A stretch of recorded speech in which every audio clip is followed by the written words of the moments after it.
your attention, for example, is mediated by unconscious forces. And you know that perfectly well. And this is another Freudian observation.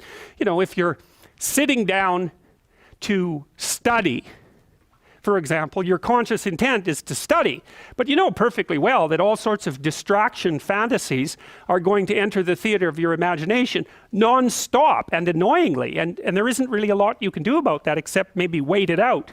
You know, so you'll be sitting there reading and your attention will flicker away. You'll think about, I don't know, maybe you want to watch Jane the Virgin on Netflix or something like that, or maybe it's time to have a peanut butter sandwich, or you should get the dust bunnies out from underneath the bed, or it's time to go outside and have a cigarette, or maybe it's time for a cup of coffee, or it's like all these subsystems in you that would like something aren't very happy just to sit there while you read this thing that you're actually bored by, and so they pop up and try to take control of your perceptions and your actions non-stop. Maybe you think, well, this is a stupid course anyways, why do I have to read this damn paper, and what am I doing in university, and what's the point of life? It's like you can really get going if you're trying to avoid doing your homework, and then you might think, well, what is it in you that's trying to avoid? Because after all, you took the damn course and you told yourself to sit down. Why don't you listen? Well, because you're a mess. That's basically why. You haven't got control over yourself at all. And no more than I have control over this laptop. Okay, so there's the memory function of the unconscious, and there's the dissolutive function. That's an interesting one. The unconscious contains habits, once voluntary, now automatized, and dissociated elements of the personality, which may lead a parasitic existence. That's an interesting one. I would relate that more to procedural memory.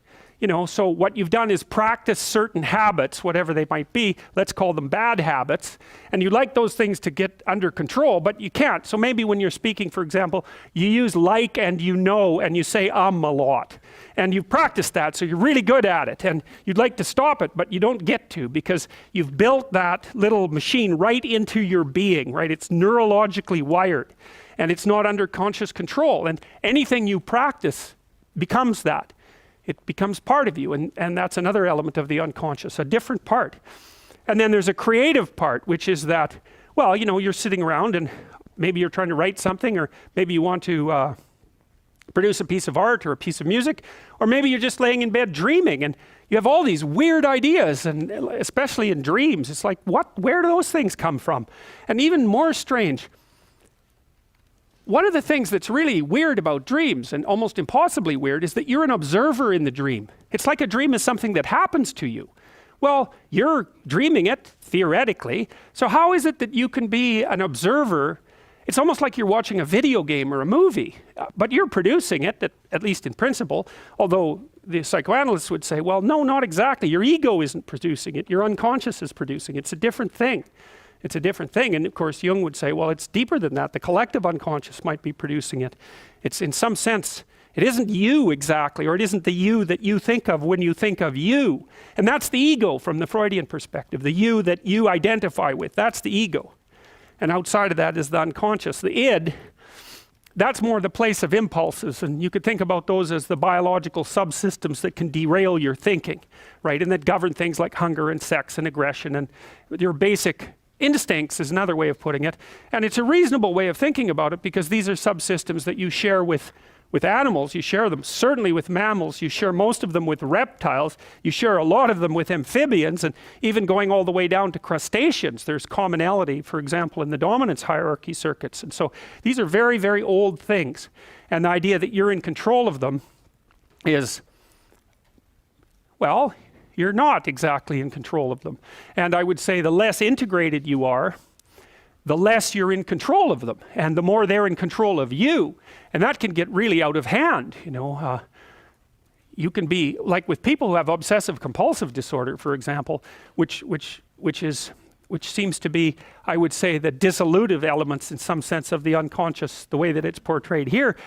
Poor people with obsessive compulsive disorder, they can spend half their time doing things that they can't really control, and they have very strong impulses to do them, and it's very hard on them to block them. You know, they'll almost panic if those things are blocked. And then you have people with Tourette's syndrome, you know, that they'll be doing all sorts of weird dances and spouting off obscenities, and and imitating people without being able to control it, and sometimes a little bit of antipsychotic medication can dampen that down, but it's as if there are these autonomous semi-spirits inside of them that grip control over their behavior and make them do things. And you find that to some degree in your own life, because maybe you've become very attracted to someone, even maybe you don't want to be attracted to the person, and then you find yourself texting them when you know perfectly well that you should be going to bed, and you're in a grip of something, and you can't control it, and that's all part of the unconscious and all part of what Freud was studying.